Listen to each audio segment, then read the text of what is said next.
नमस्कार, शुभ शाम। अद्वैत वेदांत दर्शन पर एकाग्र 3 दिवसीय वैश्विक संगोष्ठी के दूसरे दिन की शाम की सभा में, शाम के स्वैचारिक सत्र में आप सभी महानुभावों का हम पुनः हार्दिक स्वागत करते हैं। आज का ये तीसरा सत्र है और इससे पूर्व के सत्र जो हमने क्रमशः शांकर वेदांत का समकालीन आध्यात्मिक विमर्श में संचरण, लोक एवं जनजाति परंपरा में शांकर वेदांत की मीमांसा, और हमारा आज का ये तीसरा सत्र आधुनिक विज्ञान और शांकर वेदांत के बीच में अंतर संवाद पर केंद्रित है। आदरणीय दिव्य सज्जनों, आप सब ने ये लक्ष्य किया होगा कि इस पूरी वैश्विक संगोष्ठी की जो संरचना है, इस संरचना में शंकराचार्य के अद्वैत वेदांत दर्शन के प्रभावों को विभिन्न क्षेत्रों में, विभिन्न पदों में देखने की चेष्टा इस पूरी आयोजन समिति के लिए माध्यम से की गई है। और हमें इस बात की खुशी है कि तमाम अनुशासनों में, तमाम क्षेत्रों में अपने अनुभव सिद्ध व्यक्तित्व के साथ जो विभूतियां हमारे बीच विमर्श करने के लिए आमंत्रित की गई हैं, वे लगातार इस छटपटाहट से, इस बेचैनी से, इस तृष्णगी से, इस प्यास से भरी हुई हैं कि हम दरअसल उस मूल तत्व को पाने की कोशिश करें जो पूरी भारतीय संस्कृति की एक सनातन अंतर्धारा के रूप में पीढ़ियों से चलकर आज तक प्रवाहित होकर हम सब तक पहुंची है। और इसी क्रम में जनजाति और लोक परंपराओं के साथ साथ शंकर के वेदांत को एक आध्यात्मिक स्वरूप में, और आध्यात्मिक स्वरूप के साथ जब हम बात करते हैं तो हमारे आधुनिक विमर्श में तकनीक और विज्ञान भी उसी शिद्दत के साथ शामिल होते हैं। आज इस विषय पर अपने अध्ययन, चिंतन और मनन के साथ अद्वैत वेदांत दर्शन को देखने की चेष्टा करने के लिए हमारे बीच हाजिर हैं डॉक्टर गुलाब कोठारी जी। हम सब जानते हैं कि हमारी समकालीन पत्रकारिता के कैसे लब्ध प्रतिष्ठ हस्ताक्षर के रूप में हम उन्हें देखते हैं, जिन्होंने समाचार और विचार को अपनी पूरी भारतीयता के साथ देखने पर रखने की कोशिश की है और लगातार एक समाचार पत्र के माध्यम से, अपनी लेखनी के माध्यम से दरअसल वे भारतीयता को ही पुकारने का जतन करते रहे हैं। हमारे बीच गुलाब कोठारी जी उपस्थित हैं, हम उनका हार्दिक स्वागत करते हैं। प्रोफेसर शिशिर राय भौतिक शास्त्र के प्राचार्य अध्यापक रहे, लेकिन समान रूप से उनकी दिलचस्पियां संस्कृति, दर्शन और अध्यात्म के साथ भी जुड़ती हैं। वे वेदांत और विज्ञान, इन दोनों के अंतर संबंधों को देखते हुए कुछ नई निष्पत्तियां हमसे साझा करेंगे, ऐसी हम उम्मीद करते हैं। डॉक्टर एलेक्स हैंकी अमेरिका से आए, स्टैनफोर्ड यूनिवर्सिटी से आए हैं, लेकिन जैसा कि हम देख रहे हैं लगातार पिछले 2 दिनों से उनकी उपस्थिति, उनकी चेतना वेदांत दर्शन के आसपास, शंकर के आसपास जिस गहरे तक रची बसी हम देख रहे हैं, निश्चित रूप से वैश्विक संगोष्ठी की सार्थकता को भी उनकी उपस्थिति कहीं न कहीं रेखांकित करती है। हम उनका भी हार्दिक स्वागत करते हैं। और आज के इस सत्र की अध्यक्षता के लिए हमारे बीच हम सबके अत्यंत श्रद्धेय आत्मीय स्वामी आत्मप्रियानंद जी हमारे बीच में उपस्थित हैं। हम उनकी उपस्थिति का भी मान करते हैं, आदर करते हैं। बहुत ही सम्मान के साथ मंच पर आमंत्रित हैं आदरणीय स्वामी जी, आदरणीय डॉक्टर गुलाब कोठारी जी, प्रोफेसर शिशिर रॉय और डॉक्टर एलेक्स हैंकी। आप सभी महानुभावों का मंच पर स्वागत है। और इसी बीच आर्ट ऑफ लिविंग के साधक, युवा विद्यार्थी हमारे बीच उपस्थित हैं। हम चाहेंगे इस गोधूली वेला में जब हम एक नए विचार के साथ एक नया क्षितिज तय कर रहे हैं, आइए हम सब अभिमंत्रित हों। निवेदन है साधक सामूहिक स्वर में स्तुति गान करें।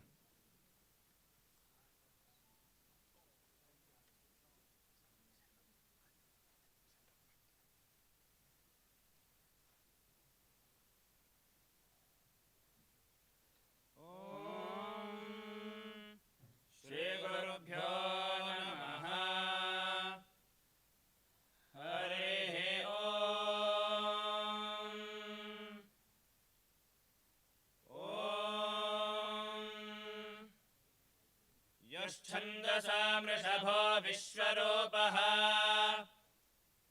छन्दोभ्योऽध्यमृतात् सम्बभूव समेन्द्रो मेधया स्पृणोतु अमृतस्य देवधारणो भूयासम् शरीरं मे विचर्षणम् जिह्वा मे मधुमत्तमा कर्णाभ्यां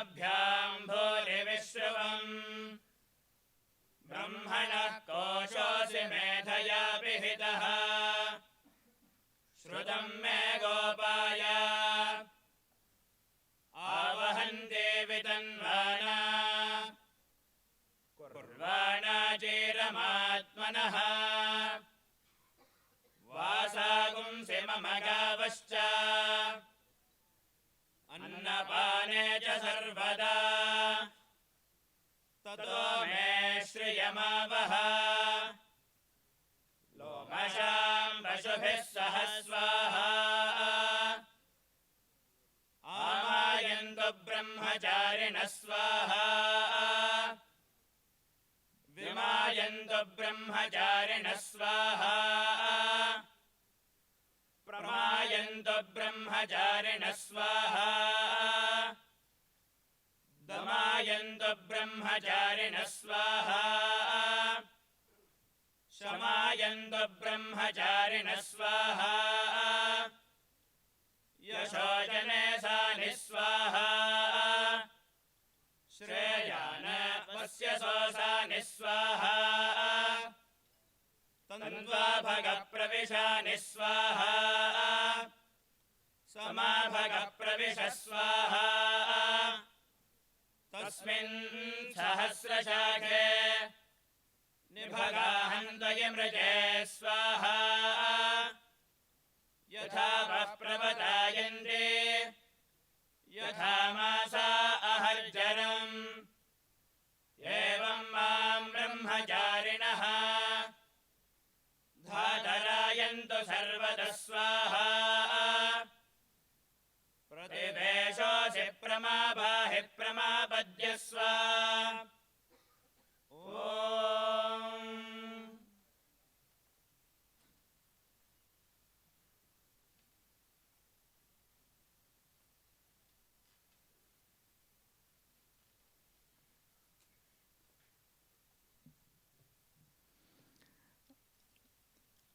विश्वविद्यालय की ओर से हम चाहेंगे कि हमारे मंचासीन अतिथि वक्ताओं का पुष्पों से हम स्वागत करें। विश्वविद्यालय के कुल सचिव श्री संतोष सहकुरा से हमारा निवेदन है, कृपया मंच पर पधारें और आज के सत्र के अध्यक्ष स्वामी आत्मप्रियानंद जी का अभिनंदन करें। गुलदस्ता, श्रीफल, अंगवस्त्र, साहित्य और आचार्य शंकर की चित्रकृति भेंट कर स्वामी जी का अभिनंदन।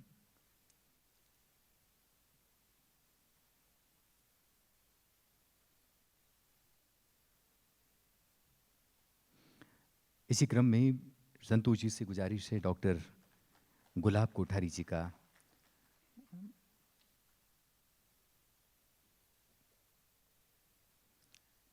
अभिनंदन स्वागत।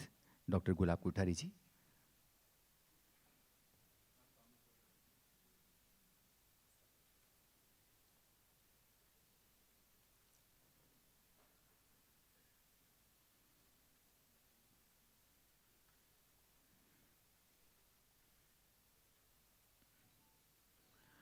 प्रोफेसर शिशिर राय,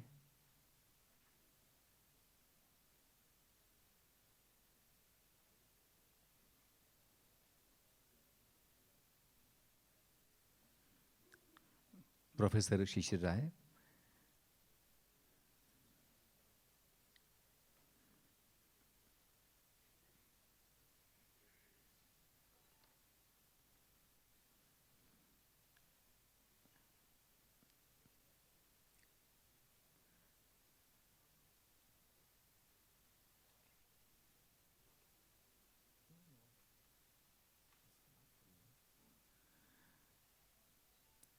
और डॉक्टर एलेक्स हैंकी।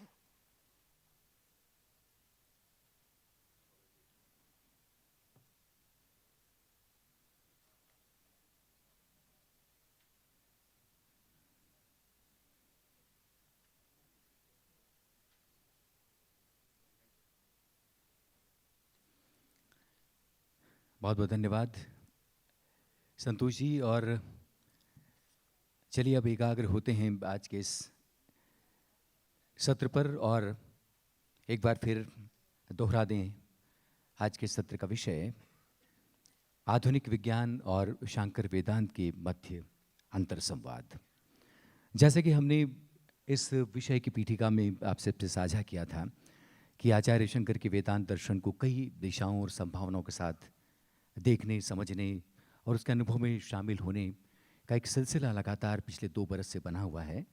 और पूरी भारतीय मनीषा ही दरअसल इस विषय को पुकारने के लिए हमारे आमंत्रण पर इसी आत्मीयता के साथ में ऐसे समारोह का हिस्सा बनती रही है। आज एक ऐसा ही दिलचस्प संयोग हो रहा है मंच पर, जैसा कि आप देख रहे हैं। एक और स्वामी आत्मप्रियानंद जी हमारे साथ हैं। डॉक्टर गुलाब कोठारी जी हमारी चौथी सत्ता के रूप में हम सब जानते हैं कि चौथा स्तंभ किस तरह से अपनी अभिव्यक्ति की प्रखरता के लिए और प्रामाणिकता के लिए जाना जाता है। उसकी नुमाइंदगी करने के लिए डॉक्टर गुलाब कोठारी जी हैं। प्रोफेसर शिशिर राय विज्ञान से चलकर आते हैं, लेकिन हमारी पूरी भारतीय संस्कृति, परंपरा और दर्शन को भी बहुत गहरे तक बूझने का जतन करते हैं। अलेक्स हैंकी यूं समंदर पार के मुल्क में बसते हैं, लेकिन जिस तरह से भारतीयता से छलछलाते हुए वे हमारी तरफ देखते हैं, भारतीयता को देखते हैं, हमारी संस्कृति के विभिन्न पृष्ठों को बांचने की कोशिश करते हैं, तब उन्हें आचार्य शंकर भी प्रभावित करते हैं। और उसी प्रभाव, उन्हीं छापों के साथ वे आज इस संगोष्ठी का हिस्सा बनने के लिए भी हमारे बीच हाजिर हैं। हम इन तीनों वक्ताओं का एक बार पुनः हार्दिक स्वागत करते हैं। सबसे पहले हम अपने विचार व्यक्त करने के लिए आमंत्रित करना चाहेंगे डॉक्टर गुलाब कोठारी जी को। गुलाब कोठारी जी का परिचय परोक्ष रूप से तो हम सब तक पहुंचता रहा है जब हम देश के एक प्रतिष्ठित हिंदी अखबार के पहले पृष्ठ को देखते हैं, संपादकीय पृष्ठों को देखते हैं, और तब ये पाते हैं कि देश की तमाम धड़कनों को उनकी कलम किस शिद्दत के साथ जज्ब करती है। कोई भी विषय हो, राजनीति से जुड़ा हो, शिक्षा, संस्कृति, समाज, बाजार और तकनीक, कोई भी विषय उनकी कलम से अछूता नहीं है। और जिस चिंतन मनन के साथ, जिस प्रज्ञा से भरकर डॉक्टर गुलाब कोठारी अपना मंतव्य उस अखबार के पृष्ठ पर साझा करते हैं, ऐसा लगता है कि शायद हमारी आवाज़ का कोई कतरा उनकी कलम में जाकर जज्ब हो गया है। डॉक्टर गुलाब कोठारी जी इन्हीं तमाम संदर्भों के साथ हमें याद आते हैं। आप सब जानते हैं कि राजस्थान पत्रिका समूह के आप प्रधान संपादक हैं, उसके चेयरमैन हैं। आपको बता दें कि मैं ही राधा मैं ही कृष्णा, इस किताब के लिए, इस कृति के लिए उन्हें मूर्तिदेव पुरस्कार से सन 2011 में पुरस्कृत किया गया, जो कि भारतीय ज्ञानपीठ द्वारा प्रदत्त वार्षिक साहित्यिक पुरस्कार है। वैदिक अध्ययन में अपने योगदान के लिए विशेष रूप से उनकी मान्यता रही है। दर्शन शास्त्र से सन 2002 में इंटरकल्चरल ओपन यूनिवर्सिटी से आपने डिलिट की उपाधि प्राप्त की है। 2004 में आदरणीय कोठारी जी को राजस्थान विश्वविद्यालय में वेदों पर शोध को बढ़ावा देने के लिए, उसके संरक्षण के लिए अध्यक्ष और प्रोफेसर के रूप में भी नामित किया गया। और भी तमाम और छोर हैं उनके परिचय के, लेकिन यहाँ पर विश्राम लेते हुए पूरे मान के साथ, आदर के साथ डॉक्टर गुलाब कोठारी जी को हम आमंत्रित करते हैं, वे आएँ। और विशेष रूप से हमारा आज ये निवेदन रहेगा, आप सब जानते हैं कि गीता पर उनका बहुत विशेष अध्ययन है, इसलिए गीता और विज्ञान के बीच में क्या गुफ्तगू होती रही है और क्या वो वेदांत दर्शन के आसपास जाकर वो गुफ्तगू कहाँ पर जाकर टिकती है, हम चाहेंगे कि आदरणीय कोठारी जी इस विषय को भी छुएंगे। बहुत सम्मान के साथ डॉक्टर गुलाब कोठारी जी।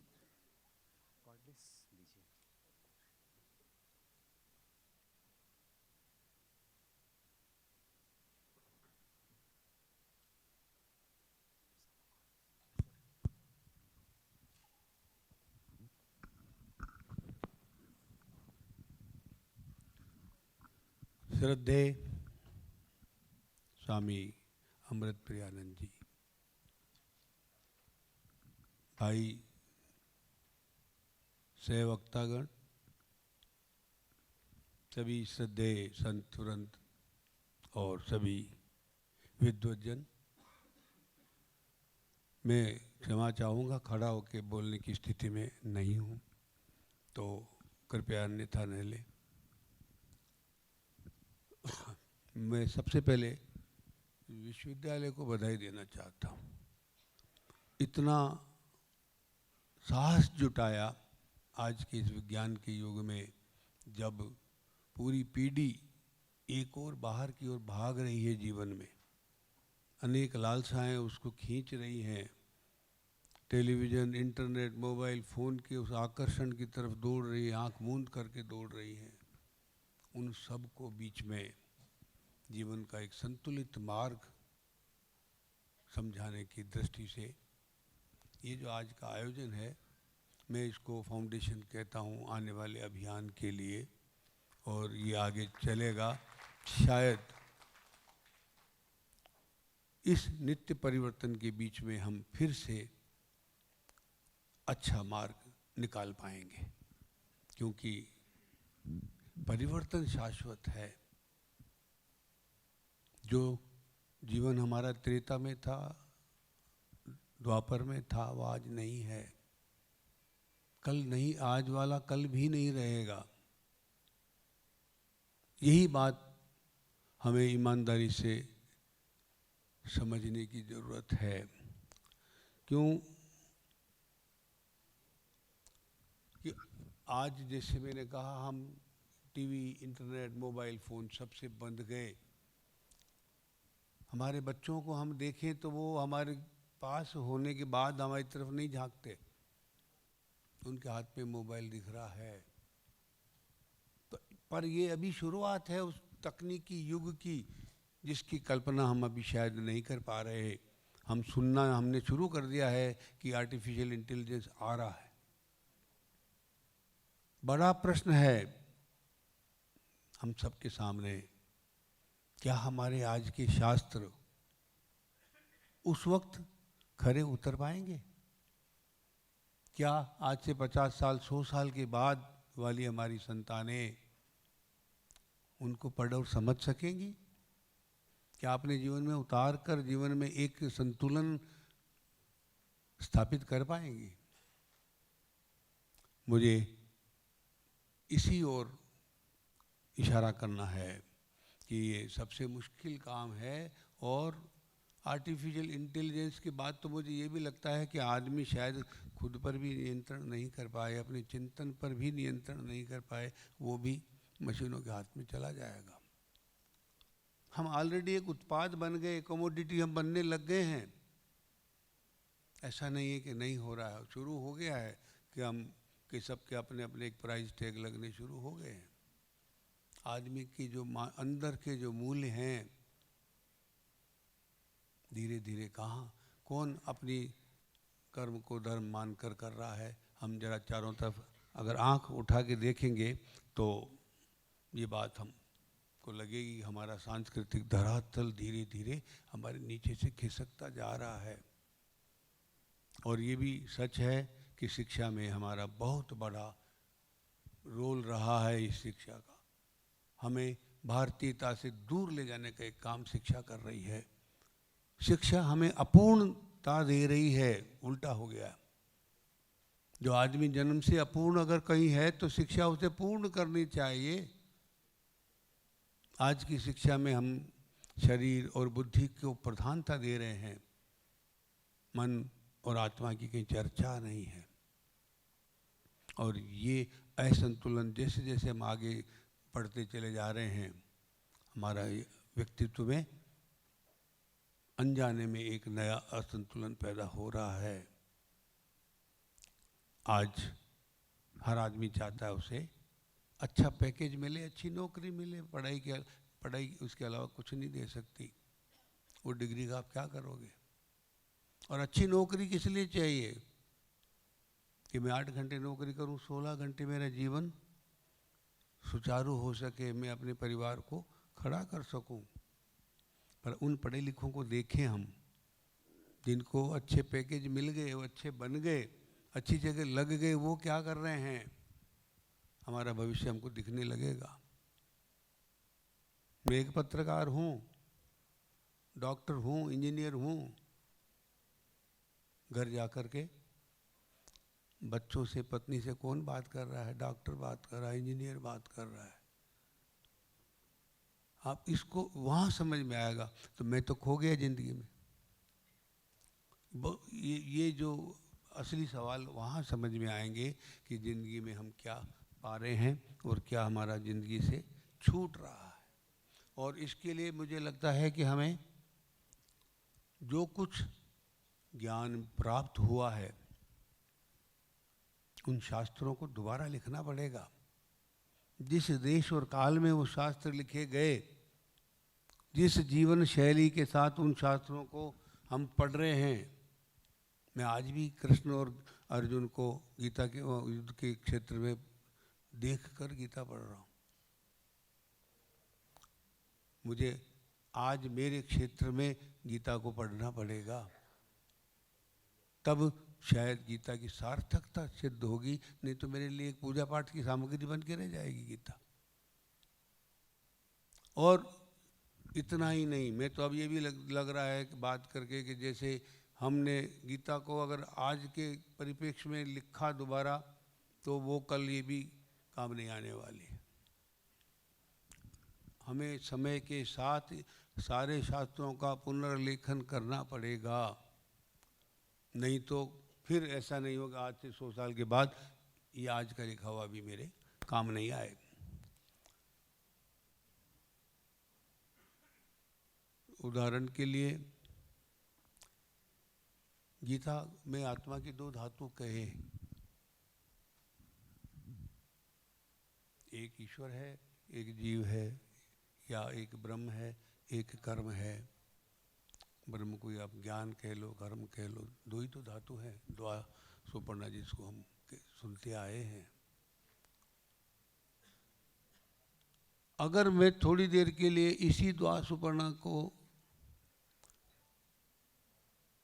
अपने जीवन में लागू करके अंदर झांकने की कोशिश करूं, तो मेरे पास अभी वो क्षमता नहीं है कि मैं उसको समझ पाऊं।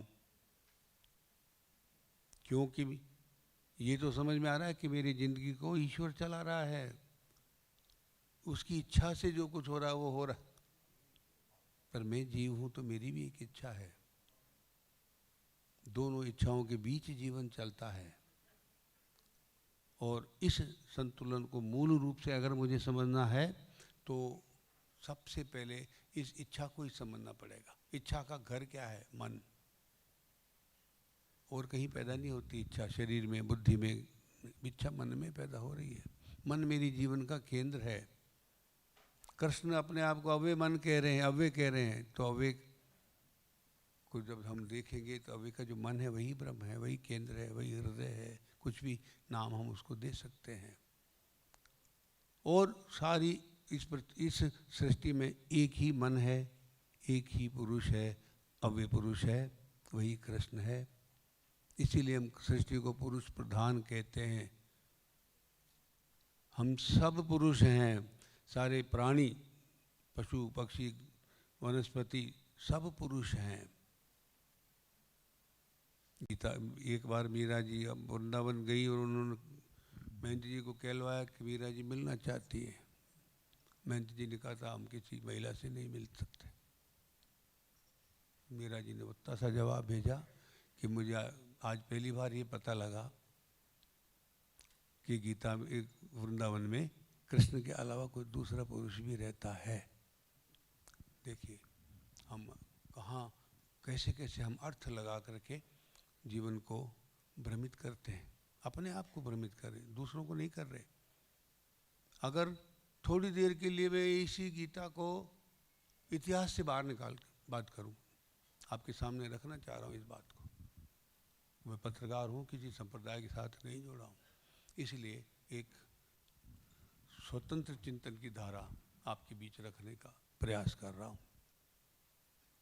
कृष्ण और अर्जुन को कुछ देर के लिए हम इतिहास से बाहर निकालें, तब क्या ये नहीं समझ में अर्जुन के साथ क्या बीता? अर्जुन को गीता समझाई कृष्ण ने, और अर्जुन को कृष्ण भी समझ में आए, कृष्ण का उपदेश समझ में आया और कृष्ण भी समझ में आए, और उन्होंने समझाया कि मैं क्या हूँ, मैं कौन हूँ। और सृष्टि का करीब करीब सारा नज़ारा दृष्टि से उनके विस्तार उनके सामने रख दिया कि मैं ये हूँ। यानी उन्होंने यहाँ तक कहा कि मैं अर्जुन हूँ।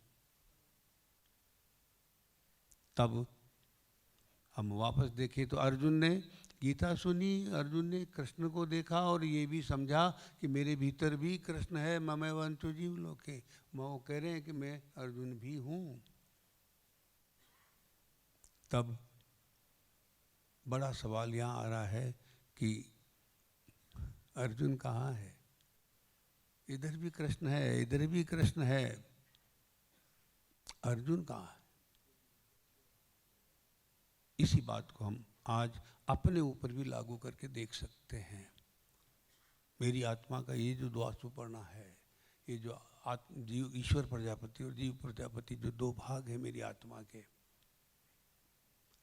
क्या मेरा जीवन किसी कुरुक्षेत्र से छोटा युद्ध है? तब मैं उस कृष्ण और अर्जुन को अपने भीतर क्यों नहीं देखूं? कृष्ण कह ही रहे हैं कि वो सबके भीतर बैठे हुए हैं, तो मेरे भीतर भी तो है, वो खुद भी है और मेरे जीव में भी अंश रूप में मैं वही हैं। तो ये निचोड़ जब हमको सामने आएगा तो ये तो बहुत स्पष्ट हो गया कि मैं नहीं हूँ। मेरे जो दो भाव हैं, दोनों भाव ही कृष्ण हैं। ये गीता का मुझे मूल विज्ञान यहाँ समझ में आता है। जब वो कहते हैं कि मेरे ऊपर छोड़ दो, मैं शरणम व्रज, मेरी शरण में आ जाओ, इसका अर्थ क्या है कि तुम तो हो ही नहीं, तुम ये चिंता क्यों करते हो, तुम अपनी समय को लेके कहाँ घूम रहे हो?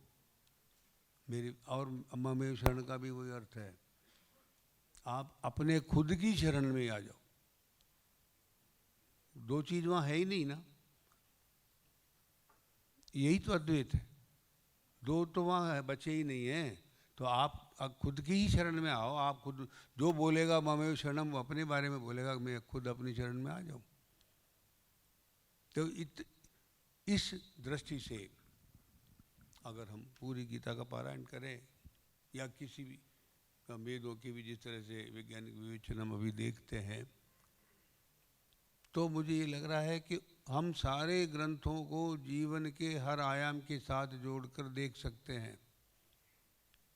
ऐसा कोई आयाम शायद नहीं छूटेगा कि जो हमको इन शास्त्रों के साथ जुड़ा हुआ नहीं दिखेगा। हम सारे जीवन को हर किसी न किसी पंक्ति के साथ उसका अर्थ लगा के देखें तो सारी गीता मेरे लिए लिखी हुई है। हम सब कृष्ण हैं। कौन बचा? कोई नहीं बचा। हमारा ईश्वर रूप भी कृष्ण है, हमारा जीव रूप भी कृष्ण है। तब आज हमको वापस ये बात समझने की एक कोशिश करनी चाहिए। आप अपने चिंतन में शाम को, रात को, ब्रह्म मुहूर्त में जब भी उठें, आप इस बात पर, इस प्रश्न को खुद से दोहराएं, क्या मैं कृष्ण नहीं हूं? और अगर कृष्ण हूं तो मेरा भी वही दो काम है जो कृष्ण ने घोषणा कर रखी है, परित्राणाय साधूनां विनाशाय च दुष्कृताम्। बस यही मेरे जीवन का लक्ष्य बन जाना चाहिए। मैं किसी दूसरे लक्ष्य के लिए क्यों भटकूंगा? और जहां मैंने तीसरा लक्ष्य अपनी तरफ से, अपनी बुद्धि से बनाया, वहीं से मेरे जीवन में नई समस्याओं की शुरुआत हो जाएगी। जब तक मैं अपने आप को बाहर रख के जी रहा हूं, प्राकृतिक सहजता के साथ जी रहा हूं, कोई तकलीफ नहीं होने वाली। मेरी तकलीफ का कारण मैं खुद अपने आप को जब बीच में डाल दूंगा तो तकलीफें शुरू हो जाएगी। हमको जो गीता में एक बहुत बड़ी बात, विज्ञान का एक बहुत बड़ा तथ्य दिखाई दे रहा है, मुझे लगता है कि वैज्ञानिकों को उधर मुड़ना चाहिए, नहीं तो तब हमको शायद एक दृष्टि मिलेगी। कृष्ण कह रहे मैं अश्वत्थ हूँ, पेड़ हूँ, नाम कोई भी ले दो पेड़ का, पीपल, बरगद, नीम, कोई नहीं, मैं पेड़ हूँ। क्या अर्थ है इसका? किसी भी पेड़ के अंदर कोई ऐसा अंग नहीं होगा जो उस पेड़ से अलग हो और अलग होकर जी सकता हो, संभव नहीं है। जड़ से लेकर तना, डालियाँ, पत्ते, फूल, फल, कुछ भी आप माने, कोई भी एक दूसरे से अलग रह के नहीं जी सकता। इसी का नाम तो वसुधैव कुटुंबकम है। दो नाम कहाँ है? एक भी पत्ता अलग नहीं जी रहा है। सारे पत्ते पुष्प के लिए जी रहे हैं, सारे पुष्प फल के लिए जी रहे हैं, खुद के लिए कोई नहीं जी रहा। आप इसको सबसे बड़ी बात समझने की यहाँ है, अलग भी नहीं है और स्वतंत्र रूप से अपने लिए जी भी नहीं रहे हैं। जो माली ने जड़ में डाल दिया, पानी डाल दिया, खाद डाल दिया, जो वो जितना उसमें से मेरे हिस्से को मिलना चाहिए स्वतः मेरे पास आ रहा है, उसके लिए मुझे प्रयास नहीं करना पड़ रहा। किसी पत्ते को पूछ के देखो वो प्रयास कर रहा है क्या? नहीं मिलेगा। जब हम उससे अधिक पाने का प्रयास करते हैं, बस वहीं से समस्याएं शुरू हो जाएगी। हम अपने आप को अलग मान के जी रहे हैं। हम समष्टि का भाग, अभिन्न भाग कहीं मान ही नहीं रहे हैं। जब कृष्ण कह रहे हैं ममेव तो जीव लोक, मैं सब में हूँ, तो फिर सब मेरे साथ एक क्यों नहीं, मुझे क्यों नहीं नजर आ रहे कि ये भी कृष्ण है, वो भी सेम, सब लोग वही हैं, उसी पेड़ के पत्ते हैं। तो मेरे को सब लोग मेरे साथ पत्ते नजर आने चाहिए। अगर नहीं आ रहे हैं तो कहीं न कहीं अज्ञान लक्षित होगा। यथांडे तथा पिंडे, इतना बड़ा सिद्धांत है, इतना बड़ा सिद्धांत है। शुद्धि को आप देखें, जो कुछ इस ब्रह्मांड में है वो सब मेरे शरीर में है। मैं इस ब्रह्मांड की प्रतिकृति हूँ, अलग नहीं हूँ। जो घटक ब्रह्मांड के हैं वही घटक मेरे शरीर के हैं। जो स्वरूप रचना ब्रह्मांड की है वही मेरे शरीर की है। जिन नियमों से ब्रह्मांड चल रहा है उन्हीं नियमों से मेरा शरीर चल रहा है। कहाँ हम मानने को तैयार हैं इस बात को? हमारी शिक्षा ने हमें इंडिविजुअल बना दिया, समूह से काट दिया। और ये जो आने वाला समय है, ये जो आर्टिफिशियल इंटेलिजेंस जैसी चीज़ें समाज में उतरेंगी, तो ये सारे समुदाय और सारे सामूहिक जितने आयोजन और संगठन दिख रहे हैं सब छिन्न भिन्न हो चुके होंगे। आप देख रहे 50 साल बाद सब आदमी इंडिविजुअल जिएंगे और उस इंटेलिजेंस की, जैसे आज सूर्य की रोशनी में विश्व जी रहा है, आर्टिफिशियल इंटेलिजेंस की रोशनी में हम सब लोग जीने लग जाएंगे, पराधीन हो जाएंगे।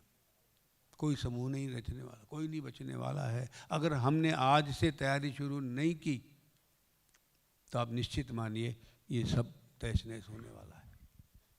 बहुत बड़ी चेतावनी हमारे सामने है कि हम अभी से अपने जीवन को अपने हाथ में लें, ताकि कोई दूसरा मेरे जीवन पर हावी नहीं हो जाए, मैं परतंत्र नहीं हो जाऊं। आने वाले बच्चे मेरे सुख से जिएंगे अगर वो स्वतंत्र रह सकेंगे तो, वरना कैसे रह सकेंगे?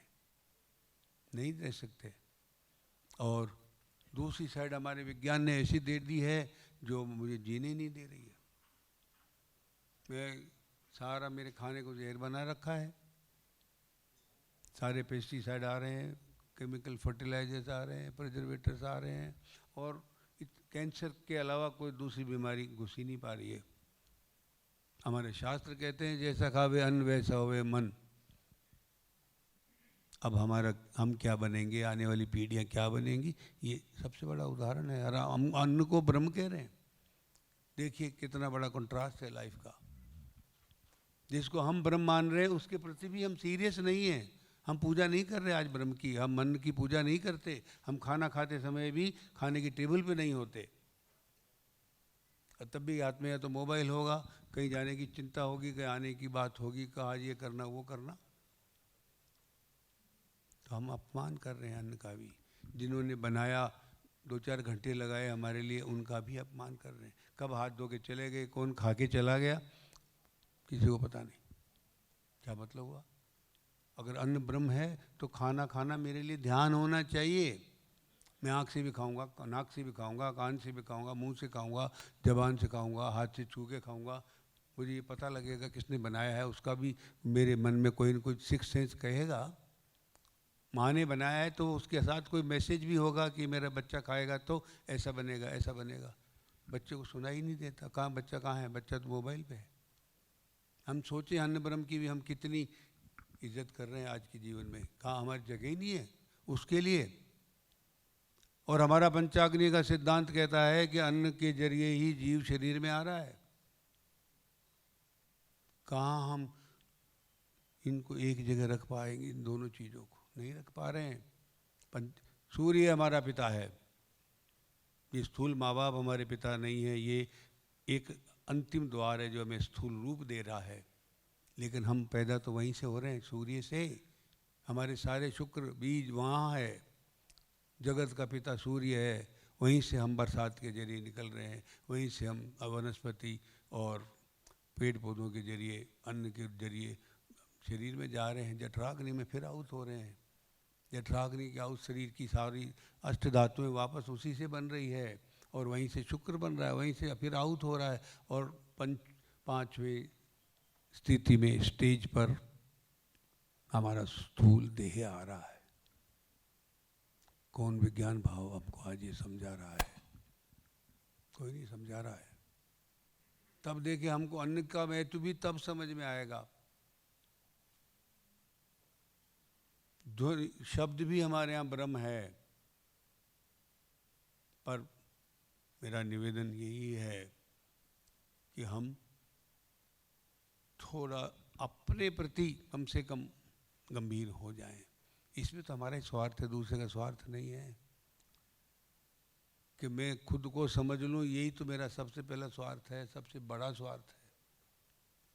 हम ईमानदारी से कोई कोशिश, हम पूरी दुनिया की बात करते हैं, खुद की बात नहीं करते अपने आप से। कभी 10 मिनट इस बात के लिए निकल जाए कि हम सुबह उठे जब या सोने से पहले 10 मिनट खुद से बात कर लें, खुद के बारे में बात कर लें, और कोई नहीं हो उसमें, बस मैं अपने बारे में अपने से बात कर लूँ। आप देखिए महीने 2 महीने में क्या अंतर आता है। अगर मैं खुद को नहीं समझ पाऊँ तो मान लीजिए मैं विश्व में किसी को भी नहीं समझ पाऊँगा, संभव ही नहीं है। जो समझूंगा गलत समझूंगा, उसका एक ही अर्थ है। ये अभी भी मैं एक बात अच्छे बुरे की बात कर रहे थे, इसी का उदाहरण मैं बता दूं कि कोई भी चीज़ इस सृष्टि में अच्छी और बुरी नहीं है। ये हमारी अवधारणा है कि कोई अच्छा है बुरा है। सृष्टि में जो जैसा है वैसा है। आप उसको अच्छा कहेंगे तो उसमें आपको बुराई नज़र नहीं आएगी।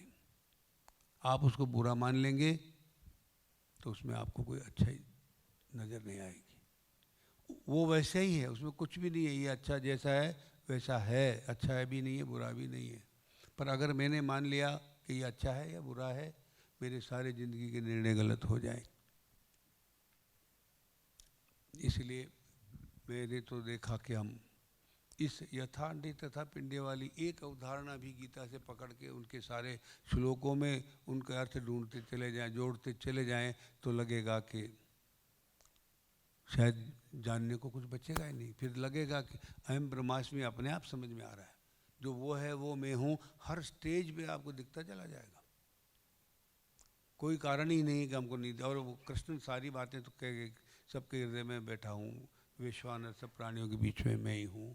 ये सब वो है जिनके विज्ञान भाव हम नहीं जानते, हमने वो प्रयास नहीं किया। विश्वानर किसको कहते हैं, कैसे बन रहा है, मेरे शरीर में कैसे काम कर रहा है, सृष्टि में कैसे काम कर रहा है, तो फिर ये लग जाएगा कि हाँ मैं सृष्टि की प्रतिकृति हूँ। ज्ञान का एक ही अर्थ है, वो मुझे अपना स्वरूप समझा दे।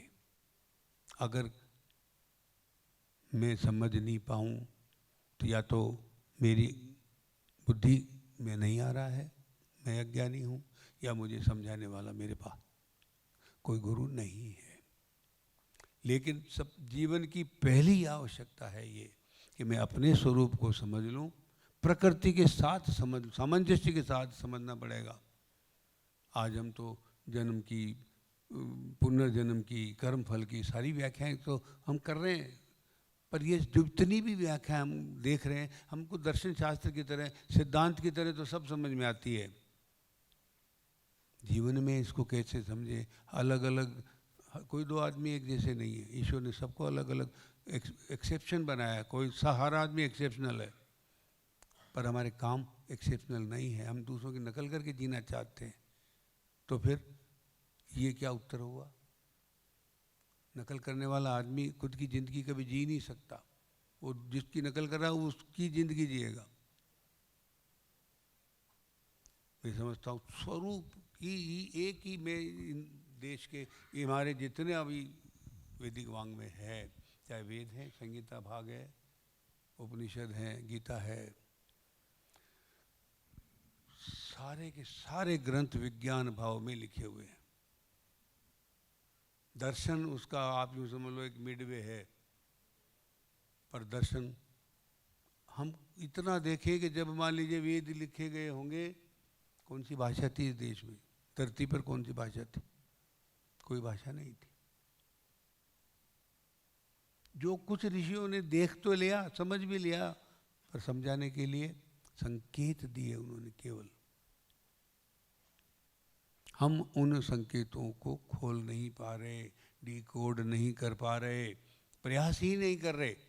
जितना हमारी समझ में आ गया, हमारी समझ के अंदर दर्शन आ गया, हमारी समझ के अंदर व्यवहार आ गया, जो भी है हमने मान लिया उसको और वहीं खड़े हो गए। आज हम जिस मोड़ पे खड़े हैं, जो आयोजन आज यहाँ है, मैं तो निवेदन करूँगा खाली वाइस चांसलर साहब को ही नहीं, जितने मेरे आचार्य वर यहाँ बैठे सबसे, कि हमें इन ग्रंथों को खोलना है, डिकोड करना है और उस देश काल से निकाल के आज के देश काल में आम व्यक्ति के लिए, जब मैं ये तय गीता जब बता रही है कि हर व्यक्ति कृष्ण है, तो मेरे सारा जीवन क्यों नहीं कृष्णमय होगा, कृष्ण के आधार पर क्यों नहीं चलेगा, और क्यों मैं कृष्ण के उद्देश्य को लागू करूँगा? परित्राणाय साधूनां। मेरे पास एक ही कर्म रह जाएगा अगर मेरी ये समझ में आ गया तो। और समझ में आने में दिक्कत क्या है? मेरी जो पढ़ाई है वो मुझे दिक्कत दे रही है, वो मुझे समझने नहीं दे रही है, स्वीकार नहीं करने दे रही है कि ये सच है। ये बोध अगर मेरे बैठ जाए मन में, मन के भी कई धरातल हैं साहब, मन एक ही है पूरी सृष्टि में, दो मन भी नहीं है। जैसे पुरुष एक है, उस पुरुष का मन ही एक मन, पूरी सृष्टि का मन भी एक ही है, उसको हम अव्यय मन कह रहे हैं, सोवशीय मन कह रहे हैं। बाकी सब उसके प्रतिबिंब है, मम योनि महबम कह रहे हैं, वो भी प्रतिबिंब है जिसको वो अपना आगे का अवतार मान रहे हो। उसके आगे जब जाएंगे सर्वेंद्रिय मन, इंद्रिय मन, ये सब प्रतिबिंब है मन के। मन एक ही है, वो ईश्वर का मन है। वो जो अभी मैं निवेदन कर रहा था, ईश्वरीय मन, जीव मन में मन एक ही है। इसलिए इच्छाएं सारी वहीं से उठती है। हम में किसी में दम नहीं है हम इच्छा पैदा कर लें। जिसको हम अपनी इच्छा मान लेते हैं हमारे दिमाग की उपज है। इच्छा मन में पैदा होती है, दिमाग में होती नहीं है। जब हम दिमाग की इच्छा से जिएंगे तो हमारा जीवन निश्चित रूप से आधार खो बैठेगा। और इच्छा ईश्वर की होगी तो ही पूरी होगी। मेरी इच्छा को मैं पूरी करने का प्रयास अगर करूँगा तो मेरा अहंकार होगा। जब वो कह रहे हैं कर्मण्येवाधिकारस्ते, फल छोड़ दो, मेरा अहंकार कहता मुझे फल, मेरे को तो ये चाहिए और उसी के लिए मुझे भागना है। कर्म हाथ में है, फल आने के बाद फल को भोगना भी मेरे हाथ में है। फल क्या आएगा और कब आएगा ये मेरे हाथ में नहीं है। और मुझे लगता है कि जो सबसे बड़ी भ्रांति जीवन में हम साथ लेके चलते हैं वो यही है कि मैंने सोच लिया ये करना है और ये पाना है तो मुझे मिल जाएगा। तो मैं बहुत लंबा बात को ले जाना नहीं चाह रहा हूँ, सिर्फ आप लोगों से यही निवेदन करना चाह रहा हूँ कि जो शास्त्रों में जीवन के बिंदु खुलासा हमें उन्हें खुलासा करवाना है, करना भी है। नहीं तो हम उनका उपयोग ही नहीं कर पा रहे हैं। मैं आपको आज सच बात ये कहना चाहता हूँ, जब तक हम उनको डीकोड करके जीवन के साथ नहीं जोड़ देंगे, प्रकृति को पुरुष के साथ जो कुछ है वो तो हमको दर्शन में हमने अर्थ लगा दिए, वो सही है अपनी जगह पर मेरे जीवन में प्रवेश नहीं कर पाए, वो पढ़ने लिखने तक रह गए, उसकी ज़रूरत, तब मेरा जीवन कैसे बदलेगा? मुझे तो अपने आप को कृष्ण बनकर जीना है, समझ कर जी, ये बोध होना जरूरी है मेरे लिए। और यहाँ भी बताऊँ मैं, ये कृष्ण भी अद्वैत में उस जगह खड़े हैं जहाँ दो नहीं हैं, दो शब्द वहाँ भी आएंगे। ये क्यों अव्यय पुरुष क्या है? ब्रह्म केंद्र में परात्पर है, उसकी माया का घेरा उसने पूर्व बनाया, उसको हम पुरुष कह रहे हैं। पहला जो पुरुष बन रहा है उसी को हम अव्यय पुरुष कह रहे हैं, और कृष्ण कह रहे हैं मैं अव्यय पुरुष हूँ, यानी सृष्टि का पहला पुरुष हूँ, माया के घेरे में हूँ, परात्पर हूँ। तब वो अद्वैत होते हुए भी अद्वैत एक नहीं है। जिस दिन वो माया का अंतिम घेरा विच्छेद होगा, परात्पर मुक्त होगा, तब वो अद्वैत होगा, जहाँ दो नहीं है। उसका अर्थ ये निकलेगा।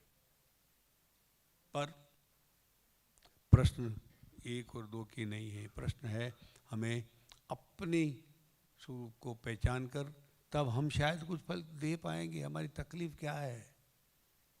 जो कुछ हम कमा रहे हैं हम उसको हम खुद ही भोगना चाह रहे हैं। तो फिर कर्मण्येवाधिकार से का अर्थ क्या समझ में आया हमारे? फल तुम्हारे इच्छा मत रखो का अर्थ है तुम्हें फल नहीं मिलेगा। क्यों पीछे भाग रहे हो? आप में से कोई मुझे बता दे किसी बीज ने अपना फल खाया है तो मैं मान जाऊंगा। हम सब बीज हैं, हम अपना फल नहीं खा सकते और खाने का प्रयास कैसे करेंगे? हम तो अपने आप को इतना सुरक्षित मानना चाह रहे हैं, बचा बचा के जीने का प्रयास कर रहे हैं, जबकि हर जीव का एक ही सपना है कि वो पेड़ बन जाए। कोई दो सपने किसी बीज के नहीं होते। मेरा सपना क्यों नहीं है कि मैं भी पेड़ हो जाऊं, मेरी भी फल लगे, मेरी छाया में राहगीर रुके, पशु पक्षी घोंसले बना के जिए? पर कब होगा ये? मैं अपने आप को कोल्ड स्टोरेज में रखूंगा तो नहीं होगा। मुझे गढ़ना पड़ेगा जमीन में अगर पेड़ बनना है तो। यहाँ आपको समझना कर्मण्येवाधिकार से क्या कह रहा है। मुझे ज़िंदगी में कभी मेरे किए का फल नहीं मिलेगा, और मैं अगर इच्छा करूँगा तो नाकाम होऊंगा, तब मैं सफल नहीं हो सकता ज़िंदगी में, पेड़ नहीं बन सकता। इसको हम समझ लें। ये सचमुच वो वाक्य है जो सारे जीवन को